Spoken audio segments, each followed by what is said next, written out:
শুভ সন্ধ্যা। Dhansiri YouTube channel থেকে আমি নাসির আহমেদ কাবুল আপনাদের গল্প পাঠের আসরে আমন্ত্রণ জানাচ্ছি। আজকের গল্পের নাম প্রিয়তম, লিখেছেন আন্তন পাভলোভিচ চেখভ। আমরা সংক্ষিপ্ত তাকে আন্তন চেখভ নামেই জানি, যার জন্ম 1860 এবং মৃত্যু 1904। তিনি রাশিয়ান একজন লেখক, আপনারা সে কথা জানেন। গল্পটি পাঠ করছি। ওলেঙ্কা বসেছিল ওর বাড়ির খিড়কি দরজার সিঁড়িতে। হাতে কাজ নেই, গ্রীষ্মের অপরাহ্ন, কয়েকটা মাছি জ্বালাতন করছে ওকে। তবে আর কিছুক্ষণ পরেই যে সন্ধ্যা হবে এটা ভাবতেই ওলেঙ্কার ভালো লাগছিল। পূব দিক থেকে বৃষ্টির কালো মেঘ এসে জমছিল আকাশে। দু একটা ঝাপটা ঝোড়ো বাতাস এসে মাঝে মধ্যেই গায়ে লাগছিল। অবসরপ্রাপ্ত কলেজিয়েট অ্যাসেসর প্রেয়ামায়া নিকভের মেয়ে ওলেঙ্কা। ওই একই বাড়ির কোণার দিকের একটি ঘরে থাকে কুকিন। আকাশের দিকে তাকিয়ে সে উঠোনে দাঁড়িয়েছিল। মুক্তাঙ্গন থিয়েটার টিভলির পরিচালক হলো কুকিন। বৃষ্টি, আবার বৃষ্টি, রোজ শুধু বৃষ্টি আর বৃষ্টি, যেন আমার গায়ে থুথু ছিটিয়ে দিতে চায়। এবার গলায় দড়ি দেব। বৃষ্টি আমার সর্বনাশ করে দিল। প্রতিদিন প্রচণ্ড ক্ষতি হচ্ছে। কুকিনের গলার হতাশা ঝরে পড়ছে। নিজের দুহাত অস্থিরভাবে মুচড়ে সে ওলেঙ্কাকে বলছে, এই কি জীবন? ওলগা সেমাই ও নোভানা এবার কাঁদাবে। লোকটা খাটছে, যথাসাধ্য চেষ্টা করছে, কষ্ট পাচ্ছে, রাতে ঘুমোতে পারছে না। সব কিছু ঠিকঠাক চালানোর জন্যে ওর আর চিন্তার শেষ নেই। তাতে ফলটা কি হচ্ছে? সে তো দর্শকদের দিচ্ছে সেরা অপেরা, সেরা অভিনয়, সেরা শিল্পী। কিন্তু ওরা কি তা চায়? ওরা কি এর এতটুকু প্রশংসা করে? জনসাধারণের স্বভাবটাই রুক্ষ, একেবারেই বিরক্তিকর ব্যাপার। জনসাধারণ চায় সার্কাস, দেখতে চায় বোকার কাণ্ড কারখানা। তার উপর এই আবহাওয়া। দেখছো তো, সন্ধে হতে না হতেই প্রায় রোজ বৃষ্টি। মে মাসের 10 তারিখে সেই যে বৃষ্টি শুরু হয়েছে, পুরো জুন মাস ধরে চলছে। থামার কোনো লক্ষণ নেই। বিশ্রী ব্যাপার। দর্শক পাচ্ছি না। আমাকে কি ভাড়া গুনতে হচ্ছে না? শিল্পীদের কি আমাকে টাকা দিতে হচ্ছে না? গল্পটি অনুবাদ করেছেন দেবাশিস বন্দ্যোপাধ্যায়, তার প্রতি কৃতজ্ঞতা। পরের দিন সন্ধ্যের দিকে আকাশে আবার মেঘ জমল। কুকিন উন্মাদের মতো হাসতে হাসতে বলল, তোরাই কেয়ার করি, যা পারে করুক। আমার থিয়েটারকে ডুবিয়ে দিক, আমাকেও ডোবাক। এই জন্মে পরজন্মে আমি একেবারেই দুর্ভাগা। শিল্পীরা আমার বিরুদ্ধে মামলা করুক, আমাকে কাঠ গড়ায় টেনে নিয়ে যাক। কাঠ গড়াই বা কেন? সাইবেরিয়া শ্রম শিবিরে কেন নয়? কেন বা ফাঁসি কাঠেই নয়? তৃতীয় দিনেই সেই একই ঘটনা ঘটল। ওলেঙ্কা মন দিয়ে কোকিনের কথা শুনেছে নিঃশব্দে। কখনো ওর দু চোখ জলে ভরে গিয়েছে। কোকিনের দুর্ভাগ্য শেষ পর্যন্ত ওকে নাড়া দিল। ওলেঙ্কা ভালোবেসে ফেলল কোকিনকে। রোগা বেটে কোকিনের মুখের রং হলুদ, কোঁকড়ানো চুল পিছন দিক থেকে আঁচড়ানো, ওর গলার স্বরটাও মিহি। কথা বলার সময় ওর চেহারা ও গলার এই বৈশিষ্ট্য স্পষ্ট হয়ে ওঠে। ওর মুখে সবসময় হতাশার ছাপ। তবু ওলেঙ্কার জন্যে সত্যি একটা গভীর অনুভূতি সৃষ্টি হয় ওর। ওলেঙ্কা মনে মনে সর্বদাই কাউকে না কাউকে ভালোবেসেছে। ভালো না বেসে পারেনি। ওলেঙ্কা ভালোবেসেছে ওর রুগ্ন বাবাকে, বাবা অন্ধকার ঘরে সব সময় একটা আরাম চেয়ারে বসে থাকেন আর দীর্ঘশ্বাস ছাড়েন। ওলেঙ্কা ভালোবেসেছে ওর খুড়িমাকে। খুড়িমা বছরে এক আধবার ব্রিয়ান্স্কা থেকে এসে ওদের দেখে যান। এর আগেও ওলেঙ্কা যখন একটি শিক্ষায়তনের ছাত্রী, তখন সে ভালোবেসেছিল ওর ফরাসি শিক্ষককে। শান্তশিষ্ট মেয়ে ওলেঙ্কা, ওর মন মায়া মমতায় ভরা, স্বভাবও ভারী মিষ্টি। ওর সুন্দর গোলাপি গাল, সাদা নরম ঘাড় আর ঘাড়ের ছোট্ট কালো তিল। ভালো কিছু শুনলেই ওর মুখে সরল একটা হাসি ফুটে ওঠে। এসব দেখে লোকেরা ভাবে, না, মেয়েটি তত খারাপ নয়। এর উত্তরে ওলেঙ্কা আবার হেসে উঠত। কথাবার্তার মাঝখানে অতিথি মেয়েরা ওর হাত চেপে ধরে খুশিতে বলে ওঠে, লক্ষ্মী মেয়ে। শহরের উপকণ্ঠে জিপসি রোডের এই বাড়িটা উত্তরাধিকার সূত্রে ওলেঙ্কার। জন্ম থেকেই সে এই বাড়িতে আছে। বাড়িটা টিভোলির থিয়েটার থেকে খুব একটা দূরে নয়। সন্ধে থেকে শুরু করে একেবারে গভীর রাত পর্যন্ত সে এখানে থেকেই থিয়েটারের বাজনা ও পটকা শব্দ শুনতে পায়। ওলেঙ্কা ভাবে কোকিন ওর ভাগ্যের সঙ্গে জোর লড়াই করছে। কোকিন ওর প্রধান শত্রু ভাবলে সিন দর্শকদের সমুচিত শিক্ষা দিচ্ছে। আস্তে আস্তে ওলেঙ্কার হৃদয় মন আরও নরম হয়ে উঠল। সারা রাত সে ঘুমোতে পারল না। ভোররাতে কোকিন যখন বাড়ি ফিরল, সেই সময় ওলেঙ্কা জানালায় গিয়ে দাঁড়ালো। পর্দার ফাঁক দিয়ে কোকিন ওর মুখ দেখতে পেল। দেখল ওর মুখে হাসি ফুটে উঠেছে, সদয় হাসি। কোকিনকে এই হাসি দিয়ে অভ্যর্থনা জানাচ্ছে ওলেঙ্কা। ওলেঙ্কাকে বিয়ে প্রস্তাব জানালো কোকিন। একদিন ওদের বিয়েও হয়ে গেল। ওর সুন্দর গলা আর পরিপুষ্ট ঘাড়ের সৌন্দর্য কোকিন যখন প্রথম ভালো করে দেখতে পেল, তখন সে ওর নিজের দুহাত জড়িয়ে বলল, তুমি আমার সব থেকে প্রিয়। কোকিন সুখী হলো, কিন্তু ওদের বিয়ের দিনেও বৃষ্টি পিছু ছাড়ল না। হতাশার ছাপও ওর মুখে থেকে গেল না। দুজনের সুখের শান্তিতেই দিন কাটাচ্ছিল। ওলেঙ্কা ক্যাশিয়ারের বাক্স নিয়ে বসত, সব হিসেব পত্র লিখে রাখত, সবার বেতন মিটিয়ে দিত। থিয়েটারকে সে বেশ ঠিকঠাক রেখেছিল। ওর সেই গোলাপি গাল, দৈব আভার মতো ওর মুখমণ্ডল ঘিরে থাকা সুন্দর সরল হাসি ক্যাশিয়ারের কাউন্টারের ফোকর থেকে দেখা যেত। থিয়েটারের দৃশ্যপটের আড়াল থেকে। কাফে রেস্তোরাঁয় ওলেঙ্কা ওর বন্ধুদের বলতে শুরু করলো, পৃথিবীতে থিয়েটারই সবচেয়ে গুরুত্বপূর্ণ, সবচেয়ে দরকারি। পৃথিবীতে থিয়েটারের মতো ভালো আর কিছু নেই। সত্যিকার আনন্দ যদি পেতে চাও, শিক্ষিত যদি হতে চাও, তাহলে থিয়েটারই একমাত্র জায়গা। কিন্তু লোকেরা কি এটা বোঝে ভাবছ? ওলেঙ্কা বলল, লোকেরা সাকসই দেখতে চায়। গতকাল ভানিস্কা ও আমি ফাউস্ট মঞ্চস্থ করলাম। দর্শকদের আসন প্রায় সবটাই ফাঁকা। আমরা যদি হাবিজাবি কিছু করতাম, তাহলে দেখতে থিয়েটারে লোক আর ধরছে না। আগামীকাল আমরা অরফিউস করব, দেখতে এসো। থিয়েটার ও শিল্পীদের নিয়ে কোকিন যা বলতো, অবিকল সেই সব কথারই পুনরাবৃত্তি করত ওলেঙ্কা। কোকিনের মতোই ওলেঙ্কা দর্শকদের সমালোচনা করে বলতো, ওরা শিল্প বোঝে না।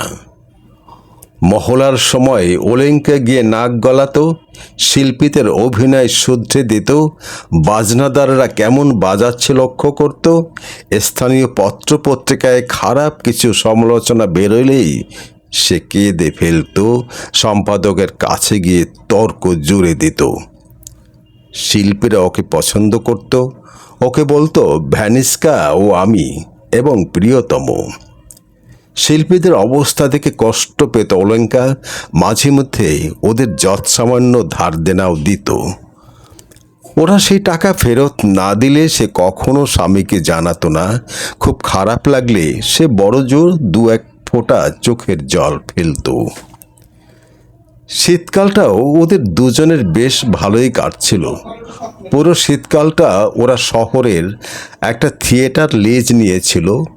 অল্প কয়েকদিনের জন্যে সেই থিয়েটার ওর আবার লিজ দিয়েছিল স্থানীয় অপেশাদার শিল্পীদের এবং একটা থিয়েটার কোম্পানি ও এক জাদুকরকে।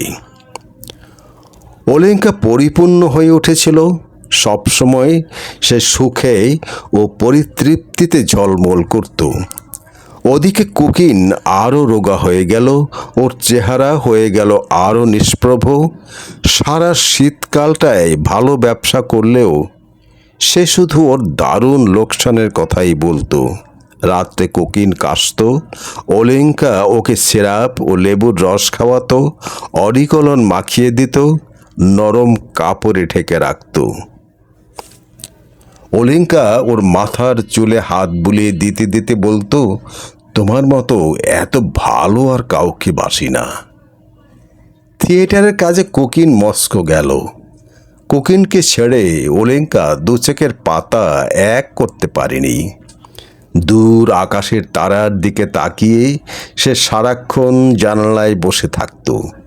মস্কোয় কুকিনের কয়েকদিন দেরি হয়ে গেল। সে ওলেঙ্কাকে চিঠি লিখে জানালো ইস্টারের সময় ফিরবে।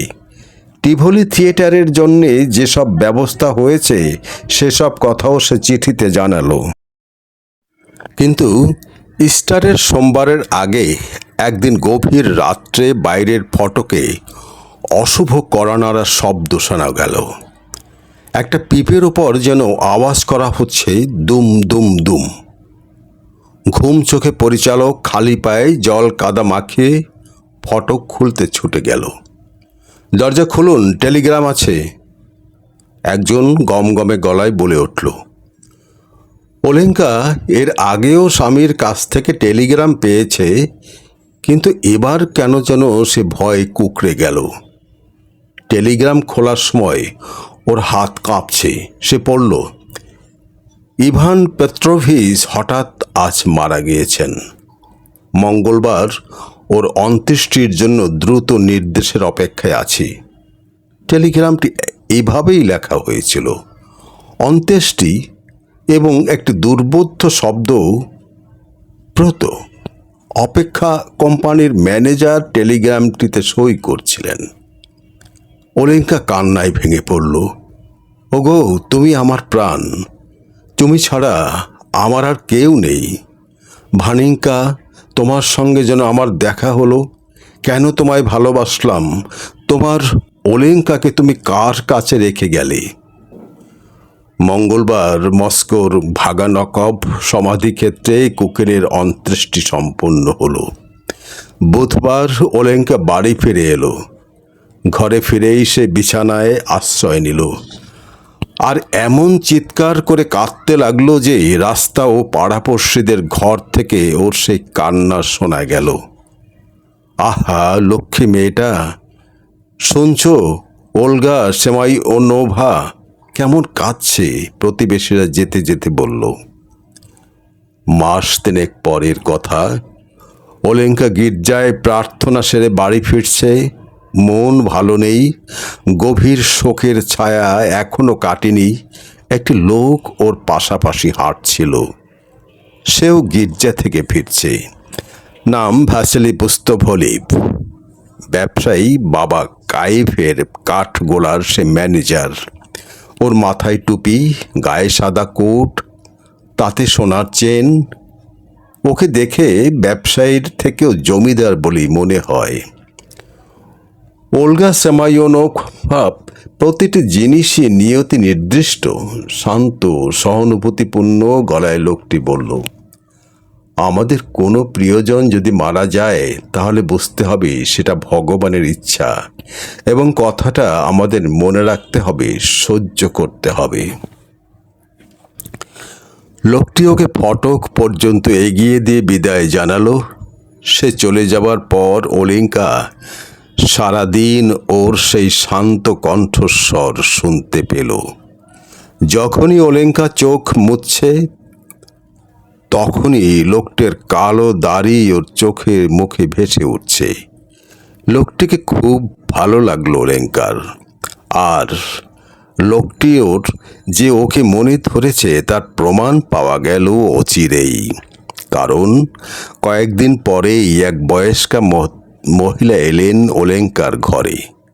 ওলেঙ্কার সঙ্গে ওর পরিচয় অল্পই। কফির টেবিলে ভদ্রমহিলা বসতে না বসতেই শুরু করে দিলেন পুস্তভালভের গল্প। কি ভালো মানুষই না পুস্তভালভ, ধীর স্থির। এই মানুষটিকে যে কোনো মেয়েই স্বামী হিসেবে পেলে খুশি হবে। এরকম অনেক কথাই তিনি বলে চললেন। 3 দিন পরে পুস্তভালভ নিজের ওলেঙ্কার বাড়ি এলো। থাকলো 10 মিনিট, কথাও বলল অল্প, কিন্তু তাতেই ওলেঙ্কা ওকে ভালোবেসে ফেলল। বেপরোয়া ওর এই ভালোবাসা। সারা রাত সে ঘুমোতে পারল না, যেন জ্বর হয়েছে। এমনভাবে ওর গা গরম হয়ে উঠল। সকালে ওলেঙ্কা গেল সেই বয়স্কা ভদ্রমহিলার বাড়ি। শীঘ্রই ওলেঙ্কা ও পুস্তভালভের বিয়ে ঠিক হয়ে গেল। বিয়েও চুকে বুকে গেল কয়েকদিন পর। পুস্তভালভ ও ওলেঙ্কা সুখে দিন কাটাচ্ছিল। রাতে খেতে আসার আগে পর্যন্ত পুস্তভালভ অধিকাংশ দিনই থাকত কাঠগোলায়। ব্যবসাপত্রের কাজে সে একদিন বাইরে গেল। ওর অনুপস্থিতিতে ওলেঙ্কা গিয়ে বসল ওর অফিসে। সন্ধে পর্যন্ত সেখানে থেকে সে হিসাবপত্র রাখে, খদ্দের দিয়ে দেখাশোনা করে। এমন ফি বছর কাঠের দাম শতকরা 20% বাড়ছে। খদ্দের ও পরিচিত লোকদের বলল ওলেঙ্কা, ভেবে দেখুন, একসময় আমরা এখানে আমাদের বন থেকে কাঠ কিনতাম। এখন কাঠের খোঁজে ভ্যাসিসকাকে প্রতি বছর মাগিলেভ এর সরকারের কাছে যেতে হচ্ছে। আর যা ট্যাক্স! গালে হাত দিয়ে ভিতর মতো সে বলল, যা ট্যাক্স! ওলেঙ্কার মনে হচ্ছে সে যেন দীর্ঘদিন ধরে কাঠের ব্যবসা করছে। মনে হচ্ছে জীবনের সবচেয়ে গুরুত্বপূর্ণ ও প্রয়োজনীয় বস্তু হলো কাঠ। সে যেভাবে তক্তা, পাল্লা, বর্গা, খুঁটি কথাগুলো উচ্চারণ করে শুনতে বেশ মিষ্টি লাগে। রাত্রে সে স্বপ্ন দেখে গাদা গাদা কাঠ বিশাল পাহাড়ের মতো হয়ে উঠেছে। গাড়ি গাড়ি কাঠ, আর কাঠ শহর থেকে দূরের, অনেক দূরের অরণ্যের বার্তা বহন করে আনছে। সে স্বপ্ন দেখে 36 ফুট বাই 5 ইঞ্চি বর্গার পুরো একটি বাহিনী কাঠগোলার সঙ্গে লড়াই করার জন্য সোজা এগিয়ে আসছে। বর্গা, খুঁটি, পাল্লা ও তক্তাগুলো নিজেরা গায়ে গায়ে ঠোকাঠুকি করছে। ঠক ঠক ঠক ঠক শব্দ হচ্ছে শুকনো কাঠের। বর্গা, খুঁটি, পাল্লা ও তক্তাগুলো মাটিতে পড়ে যাচ্ছে, আবার উঠে দাঁড়াচ্ছে, তারপর স্তূপের ওপর স্তূপ হয়ে যাচ্ছে। ওলেঙ্কা ঘুমের মধ্যেই চিৎকার করে ওঠে। পুস্তভালভ এখন শান্ত গলায় ওকে বলে, শোনা আমার, কি হলো? স্বামীর মতামতই ওলেঙ্কার মতামত। স্বামী যদি মনে করে ঘরটা খুব গরম, তাহলে ওলেঙ্কাও ভাবে সত্যি ঘরটা খুবই গরম। স্বামী যদি মনে করে ব্যবসায় মন্দা যাচ্ছে, তাহলে ওলেঙ্কাও ঠিক সেই কথাই ভাবে। পুস্তভালভ আমোদ প্রমোদ পছন্দ করে না। ছুটির দিন সে বাড়িতেই থাকে, ওলেঙ্কাও ঠিক তাই করে। ওলেঙ্কার বন্ধুরা বলে, তুই সব সময় হয় বাড়িতে না হয় কাঠগোলায় থাকিস, থিয়েটার বা সার্কাস দেখতে যাস না কেন? ঠান্ডা গলায় জবাব দেয় ওলেঙ্কা, ভ্যানিস্কা ও আমি কখনো থিয়েটারে যাই না। কত কাজ আমাদের, হাবি জাবি ব্যাপারে সময় নষ্ট করার সময় নেই। লোকেরা থিয়েটারে গিয়ে কি পায়? প্রতি শনিবার সন্ধে ওলেঙ্কা ও পুস্তভাল্ভ ঘড়ির কাঁটা ধরে প্রার্থনা সভায় হাজির হয়। ছুটির দিনগুলোয় প্রার্থনা শর্তে সকাল সকাল যায় গির্জায়। ফেরার পথে পাশাপাশি দুজনে হেঁটে আসে। তখন ওদের দুটি মুখ মনে হয় অপার্থিব। দুজনের গা থেকেই সুগন্ধ ভেসে আসে। ওলেঙ্কার রেশমি পোশাক ঝলমল করে। বাড়িতে ওরা চায়ের সঙ্গে নানা ধরনের জ্যাম দেয়া রুটি খায় নানা ধরনের পিঠে। প্রতিদিন দুপুরবেলা ওদের বাড়ির উঠোনে ও ফটকের বাইরে বাঁধাকপির স্যুপ, ভেড়া কিংবা হাঁসের মাংসের রোস্টের লোভনীয় গন্ধ ভেসে আসে। ধর্মীয় প্রার্থনার দিন ওরা মাংস খায় না। সেদিন ওদের হেসেল থেকে ভেসে আসে মাছের রান্নার চমৎকার গন্ধ। ফটক পেরিয়ে যাবার সময় জিভে জল না এসে পারে না, মনে হয় এখনই গিয়ে খাবার টেবিলে বসে পড়ি। অফিসের টেবিলে সব সময় থাকে গরম সামোভার। খদ্দেরদের দেয়া হয় চা ও বিস্কুট। সপ্তাহে একদিন ওরা যায় গোসলখানায়। যখন ফেরে তখন ওদের মুখের রং লাল। দুজনে পাশাপাশি হেঁটে আসে। ওলেঙ্কার বন্ধুদের বলে, ঠাকুরের দোহাই, দুজনে বেশ আছি। ঠাকুরের ইচ্ছা সবাই যেন ভ্যানিস্কা ও আমার মতো বাঁচে। একদিন পুস্তভাল্ভ গেল মগিলেভ সরকারের কাছে কাঠ কিনতে। ওর কথা ভেবে ভেবে ওলেঙ্কার মন তখন খুবই খারাপ। রাতের পর রাত জেগে কাটিয়েছে, কেঁদেছে। ওর বাড়ির কোনায় থাকে স্মিনভ, বয়সে তরুণ, পেশায় পশু চিকিৎসক। এই স্মির্নভ সন্ধেবেলায় ওর কাছে এসে গল্প গুজব করে, তাস খেলে। এতে ওলেঙ্কা মনের কষ্টটা ভুলে থাকে। স্মির্নভের নিজের জীবনের গল্পগুলোই ওর শুনতে ভালো লাগে। স্মির্নভ বিয়ে করেছে, একটি ছেলে আছে, তবে সে বউয়ের সঙ্গে থাকে না, কারণ বউ তাকে ঠকিয়েছে। এখন স্মির্নভ ওকে ঘৃণা করে। ছেলের ভরণ পোষণের জন্যে ওকে মাসে 40 রুবল পাঠায়। এসব শুনে ওলেঙ্কা দীর্ঘশ্বাস ফেলে, মাথা নাড়ে, স্মির্নভের জন্যে কষ্ট অনুভব করে। মোমবাতির আলোয় ওকে দরজা পর্যন্ত এগিয়ে দিতে দিতে ওলেঙ্কা বলে, ঠাকুর আপনার সহায় হন। এখানে এসে কিছু সময় যে কাটিয়ে গেলেন তার জন্য ধন্যবাদ। ভালো থাকুন আপনি। শান্ত নরম গলায় কথাগুলো বলল ওলেঙ্কা। ভেবে চিনতে বলল। ওর স্বামী যেভাবে কথা বলে ঠিক সেইভাবেই। পশু চিকিৎসক চলে যাবার পর দরজা বন্ধ করে ওর উদ্দেশ্যে ওলেঙ্কা বলে ওঠে, আপনি কি জানেন ভ্লাদিমির প্লাতনিস স্ত্রীর সঙ্গে আপনার মিটমাট হয়ে যাওয়া উচিত। অন্তত আপনার ছেলের কথা ভেবেই আপনার স্ত্রীকে ক্ষমা করা উচিত। ধরে নিতে পারেন ছেলেরা সব বোঝে। পুস্তভাল্ভ ফিরে আসার পর ওলেঙ্কা ফিসফিসিয়ে ওকে পশু চিকিৎসক ও তার অসুখী পারিবারিক জীবনের কথা বলল। দুজনেই দীর্ঘশ্বাস ফেলে মাথা নাড়ল। নিজেদের মধ্যে আলোচনা করল, বাবার জন্যে ছেলে নিশ্চয়ই মন খারাপ করে। তারপর এক অদ্ভুত যোগাযোগ। দুজনেই ঈশ্বরের মূর্তির সামনে নতজানু হয়ে প্রার্থনা করল, ঠাকুর আমাদের সন্তান দাও।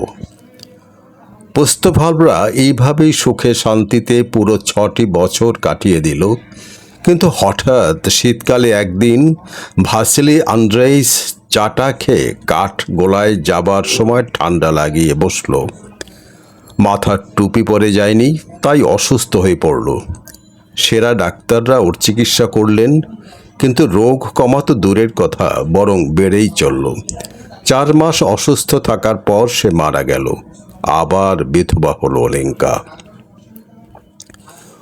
ওগো, তুমি আমাকে কার কাছে রেখে গেলে? অন্ত্যেষ্টির পর ওলেঙ্কা কাঁদছে আর মাথা ঠুকছে। তোমাকে ছাড়া আমি কি করে বাঁচব? পোড়া কপাল, আমার মা নেই, বাবা নেই, আর এখন কেউ আমাকে দেখার থাকলো না। শোক জ্ঞাপন কালো পোশাক পরে বাইরে যায় ওলেঙ্কার। টুপি দস্তানা পরা সারা জীবনের মতো ছেড়ে দিল গির্জা আর স্বামীর সমাধিস্থল। এছাড়া সে আর বড় একটা বাইরে যায় না, প্রায় সন্ন্যাসিনীর মতো হয়ে থাকে। 6 মাসের আগে সে শোক জ্ঞাপক পোশাক গা থেকে খোলেনি জানলার কপাটও। এরপর সে সকালে রাধুনিকে নিয়ে মাঝে মধ্যে বাজারে যাওয়া শুরু করলো। কিভাবে সে বাড়িতে থাকে, কি করে, এইসব নিছক অনুমান সাপেক্ষ। ছোট্ট বাগানে বসে পশু চিকিৎসকদের সঙ্গে তাকে চা খেতে দেখা যায়। পশু চিকিৎসক তাকে খবরের কাগজ পড়ে শোনায়। এসব ঘটনা থেকে যা বোঝার তা বুঝে নিতে হয়। ডাকঘরে ওলেঙ্কা ওর চেনা জানা এক মেয়েকে যা বলেছে তা থেকেও ওর কিছু খোঁজ খবর পাওয়া যায়। ওলেঙ্কা মেয়েটিকে বলেছে, এই শহরে পশুদের দেখাশোনার বিশেষ ব্যবস্থা নেই, তাই এত রোগ টোগ দেখা যাচ্ছে। প্রায় শুনতে পাবে লোকেরা দুধ খেয়ে অসুস্থ হয়ে পড়ছে। ঘোড়া ও গরু মানুষকে সংক্রামিত করছে।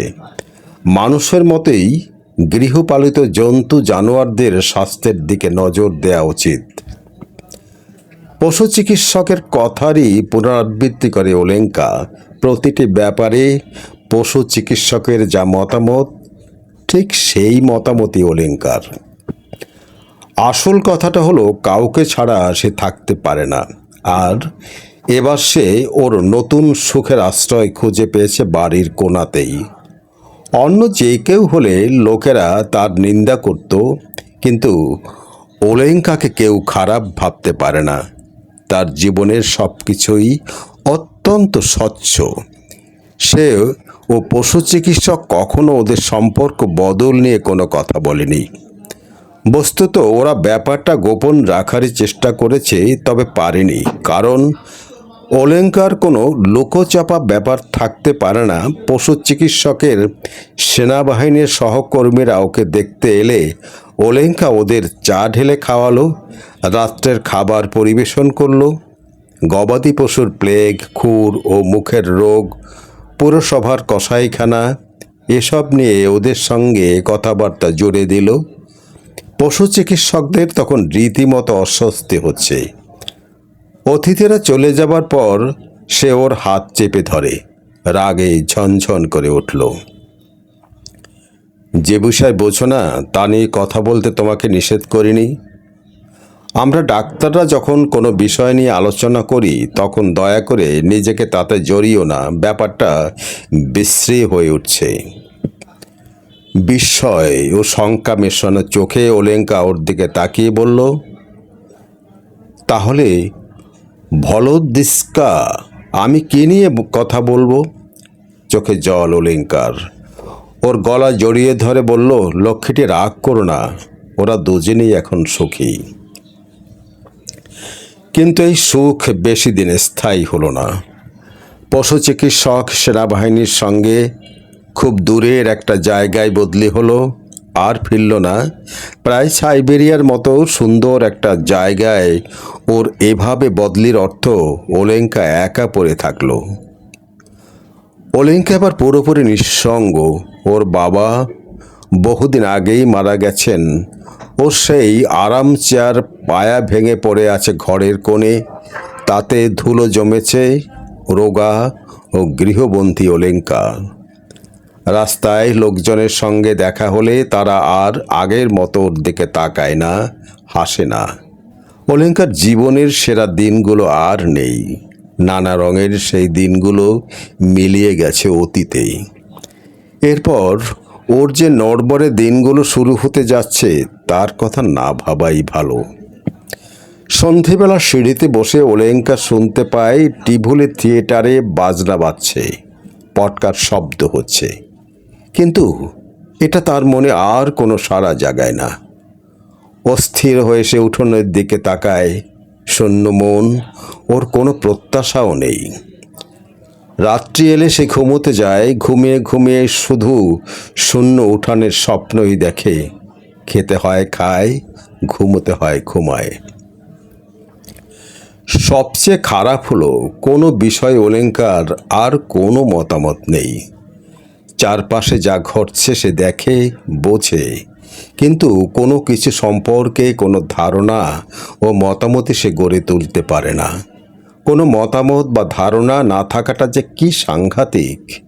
যেমন তুমি একটা বোতল দেখছো, দেখছো বৃষ্টি হচ্ছে, কিন্তু কেন এই বোতল বা বৃষ্টি তারা দেখতেই বা কেমন তা তুমি বলতে পারছো না। 1000 টাকা দিলেও বলতে পারছো না। কোকেইন ও পুস্তভাল্ভ যখন বেঁচে ছিল তখন পশু চিকিৎসক কাছে ছিল, তখন সব কিছুর একটা মানে ছিল অলঙ্কার কাছে। তখন সে যে কোনো ব্যাপারে খোলাখুলি ওর মতামত জানিয়ে দিতে পারত, কিন্তু এখন ওর হৃদয় ও মস্তিষ্ক বাড়ির উঠোনটার মতোই শুধু ফাঁকা। আস্তে আস্তে এই শহরটা চারপাশে বেড়ে উঠল। জিপসি রোড এখন আরও চওড়া ও বড় হয়েছে। যেখানে ছিল টিভুলি থিয়েটার ও কাঠগোলা, সেখানে এখন বড় বড় বাড়ি উঠেছে, নতুন রাস্তাঘাট হয়েছে। সময় দ্রুত চলে যায়। ওলেঙ্কার বাড়ি বিষণ্ণ বিবর্ণ হয়ে পড়েছে। উঠোনের আশপাশে কলকারখানা উঠেছে, উঠোনটাকে আরও ছোট্ট দেখাচ্ছে। ওলেঙ্কার বয়স হয়েছে, সে এখন বাড়িতেই থাকে। গ্রীষ্মে শূন্য, রুক্ষ, তিক্ত মনেই সিঁড়িতে এসে বসে। কখনো বসন্তের বাতাসে কিংবা ভেসে আসা গির্জার ঘণ্টার শব্দে হঠাৎ ওর মনে স্মৃতির দরজা হাট হাট খুলে যায়। উষ্ণ আবেশে খুলে যায় হৃদয়ের দরজা, দুগাল দিয়ে বয়ে যায় অশ্রুধারা, কিন্তু কয়েক মুহূর্ত মাত্র। তারপর আবার সেই শূন্যতা ফিরে আসে। তখন মনে হয় বেঁচে থেকে কী লাভ। কালো বেড়াল ছানা ব্রাশকা এসে গায়ে ঘেঁষতে থাকে, আদুরে গলায় মিউ মিউ করে ডাকে, কিন্তু ছোট্ট বেড়াল ছানার আদর ওলেঙ্কাকে স্পর্শ করে না। এটা ওর দরকার নেই। ওর যা দরকার তা হলো ভালোবাসা। সেই ভালোবাসা যা ওর সমস্ত অস্তিত্ব, হৃদয়, মন ও বুদ্ধিকে ভরিয়ে রাখবে। সেই ভালোবাসা ওকে গড়ে উঠতে দেবে, ও নিজস্ব ধ্যান ধারণা সন্ধান দেবে জীবনের লক্ষ্যের। শিরা উপশিরায় যে রক্তের বয়স বাড়ছে তাতে যোগাবে উত্তাপ। কালো বেড়াল ছানাটাকে এক ঝটকায় সরিয়ে দিয়ে ওলেঙ্কা বলে ওঠে, দূর হয় এখান থেকে, সরে যা। এভাবে দিনের পর দিন, বছরের পর বছর কাটল। আনন্দ করার মতো একটা কিছু নেই, বলারও কেউ নেই, মতামত দেবার মতো কিছুই ঘটছে না। রাধুনী বলেই সেটাই যে ঠিক মেনে নেয়। জুলাইয়ের এক তপ্ত গোধূলি হঠাৎ দরজায় কড়া নড়ে উঠল। ওলেঙ্কা নিজে গিয়ে দরজা খুলতেই একেবারে হতবাক। সামনে দাঁড়িয়ে আছে পশু চিকিৎসক স্পিরনভ। ওর চুলে পাক ধরেছে, ফৌজি পোশাক নয়, পরেছে অসামরিক পোশাক। পুরনো সব স্মৃতি বানের জলের মতো ওলেঙ্কার মনে ভেসে এলো। নিজেকে সে আর সামলাতে পারল না, কেঁদে উঠল। তারপর কোনো কথা না বলে স্পিরনভের বুকে মাথা রাখলো আস্তে আস্তে। এখনই সে অভিভূত হয়ে পড়েছিল যে কখন যে ওরা ঘরে এসে একসঙ্গে চা খেতে বসেছে তা বুঝতেও পারেনি। আনন্দে কাঁপা কাঁপা গলায় ওলেঙ্কা বলল, লক্ষ্মীটি, ঠাকুর কোত্থেকে তোমাকে পাঠালো? সে বলল, আমি এবার এখানেই বাস করব, আর কোথাও যাব না। চাকরি ছেড়ে এসেছি, স্বাধীনভাবে জীবিকা নির্বাহ করতে চাই, গুছিয়ে ঘরকন্না করতে চাই। তাছাড়া ছেলে বড় হয়েছে, ওকে জিমনেশিয়ামে পাঠাতে হবে। তুমি তো জানো স্ত্রীর সঙ্গে আমার মিটমাট হয়ে গেছে। ওলেঙ্কা জিজ্ঞেস করল, ও কোথায়? ওদের হোটেলে রেখে এসেছি, থাকার জায়গা খুঁজছি। আচ্ছা মানুষ তো, আমার বাড়িটা নাও। এই বাড়িতে চলবে না লক্ষ্মীটি? কেন? আমি তো তোমার কাছ থেকে ভাড়া নেব না। দারুণ উত্তেজনা ওলেঙ্কার। আবার সে কাঁদল। তোমরা এখানে থাকো, বাড়ির ওই কোণের ঘরটাই আমার যথেষ্ট। ঠাকুর আজ আমার কি আনন্দই না হচ্ছে। পরের দিন বাড়ির ছাদ দেয়াল সব চুনকাম করা হলো। ওলেঙ্কা উঠোনে ঘুরে ঘুরে সব কাজ তদারকি করলো। ওর মুখ আগের মতোই হাসিতে ঝলমল করছে। ও সমস্ত আবার নতুন করে জেগে উঠেছে, যেন দীর্ঘ একটা ঘুম থেকে সবে এসে জেগে উঠল। পশু চিকিৎসকের স্ত্রী ও ছেলে এসে পড়ল। স্ত্রী দেখতে রোগা, সাদা সিধে, মুখে বিরক্তির চিহ্ন। ছেলের নাম সাশা।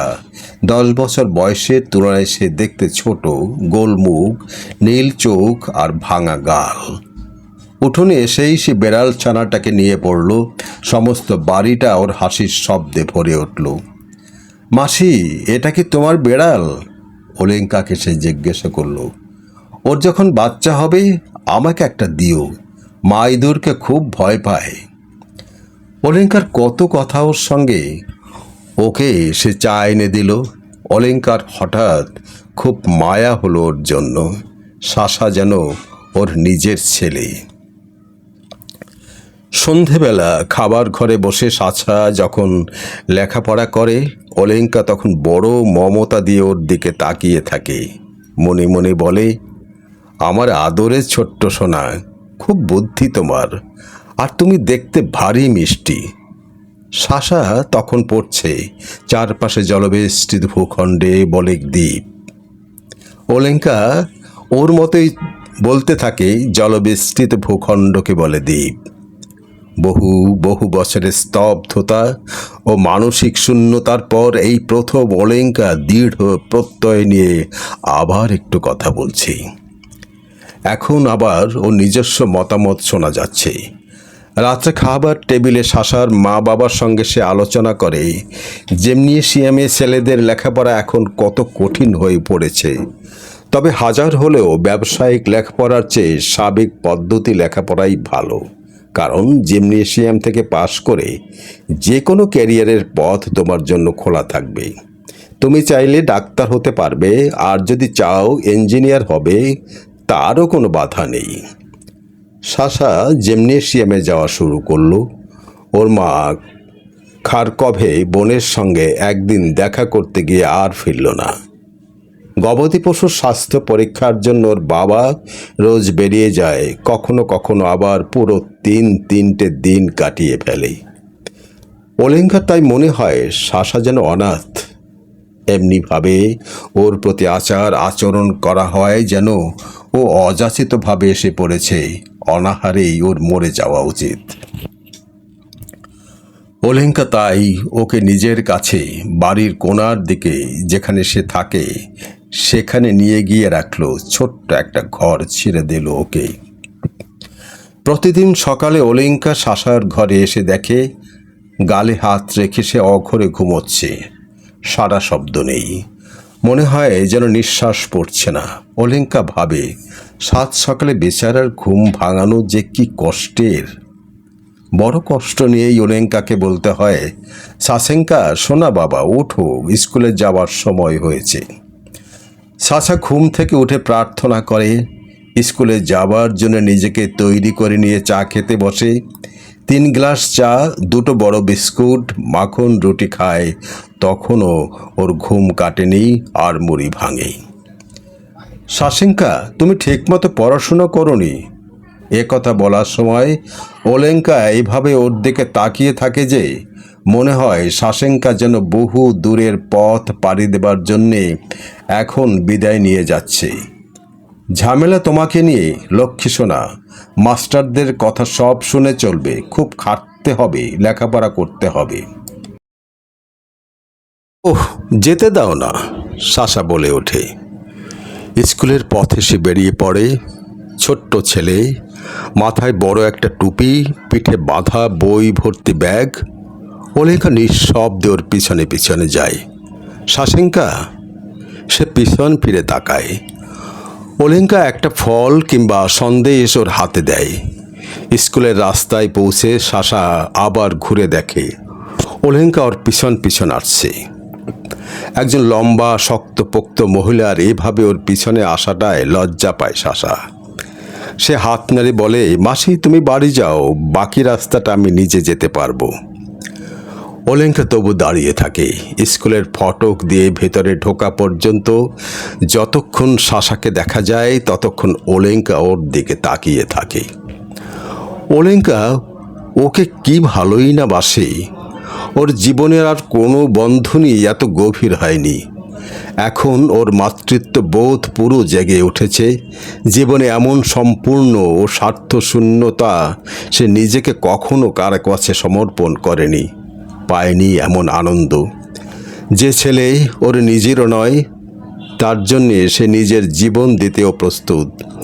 ছোট্ট ছেলেটির ভাঙা গাল, মাথার টুপি, এসব ওর বড় মমতার জিনিস। কেন কিন্তু কেন? জিমনেশিয়ামে সাশাকে পৌঁছে দিয়ে ওলেঙ্কা বাড়ি ফিরল। ওর মনে এখন স্বর্গীয় পরিতৃপ্তি, ভালোবাসা উপচে পড়ছে ওর। হাঁচিতে ছলমল করছে মুখ। গত 6 মাসে এই মুখেই বয়স যেন কমে গিয়েছে। লোকেরা এখন যারা ওলেঙ্কাকে দেখেছে তারাই খুশি। কেমন আছো গো মা তুমি? ওলগা সামাইয়োনোভনা। লক্ষ্মী ওলগা, আমাদের চিরকাল কেমন কাটছে? কেমন আছো গো তুমি ওলগা সেমাইয়োনোভা? লক্ষ্মী ওলগা, আমাদের দিন কেমন কাটছে? এখন জিমনেশিয়ামে লেখাপড়াটা খুব কঠিন, ঠাট্টা নয়। প্রথম শ্রেণীর ছাত্রদের একটা উপাখ্যান মুখস্থ করতে হয়েছে, ল্যাটিন অনুবাদ করতে হয়েছে, তাছাড়াও ছিল জটিল অঙ্কের সমস্যা। ছোট্ট একটা ছেলের পক্ষে কি এত করা সম্ভব? বাজারের লোকদের বলল ওলেঙ্কা। শিক্ষক, পড়াশোনা, পাঠ্য বই নিয়েই সে এখন কথা বলে। সাশা যা যা বলে ঠিক সেই কথাগুলোরই সে পুনরাবৃত্তি করে। বেলা 3টের খাওয়া দাওয়ার পাট চুকিয়ে সন্ধেয় ওরা একসঙ্গেই পড়া তৈরি করল। পড়া কঠিন লাগায় সাশা কেঁদে ওঠে। ওর সঙ্গে ওলেঙ্কাও কান্না জুড়ে দেয়। সাশাকে বিছানায় শুয়ে দিয়ে সে অনেকক্ষণ ধরে ওর গায়ে ক্রুশ চিহ্ন আঁকে আর বিড়বিড় করে প্রার্থনার মন্ত্র উচ্চারণ করে। বিছানায় শুয়ে শুয়ে ওলেঙ্কা তারপর আবছা সুদূর এক ভবিষ্যতের ছবি কল্পনা করে। সাশা লেখাপড়া শেষ করে তখন ডাক্তার কিংবা ইঞ্জিনিয়ার হয়েছে, ওর একটা বিশাল বাড়ি হয়েছে, হয়েছে গাড়ি ঘোড়া, আরও কত কি। সাশা বিয়ে থা করেছে, ছেলেপুলে হয়েছে। ঘুমিয়ে ঘুমিয়েও সে ওই একই ছবি কল্পনা করে। বন্ধ দু চোখ দিয়ে জল গড়িয়ে পড়ে। কালো বেড়ালটা ওর পাশে শুয়ে থাকে আর মাঝে মধ্যে মিউ মিউ করে ডাকে। হঠাৎ দরজায় খুব জোরে কড়া নাড়ার শব্দ হলো। ঘুম ভেঙে যায় ওলেঙ্কার। ভয়ে বুক ধরপড় করে ওঠে।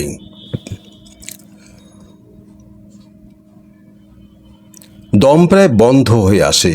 8 মিনিট পর আবার কড়া নাড়ার শব্দ। খারকফ থেকে টেলিগ্রাম। সে ভাবল সারা শরীর কাঁপছে। সাশার মা চায় সাশা খারকফে ওর কাছে এসে থাকুক। হায় ভগবান! হতাশ হয়ে পড়ে ওলেঙ্কার। ওর মাথা, পা, হাত সব ঠান্ডা হয়ে আসে। সে ভাবে পৃথিবীতে আমার চেয়ে অসুখী আর কেউ নেই। মিনিট খানেক পরই সে গলার শব্দ শুনতে পায়।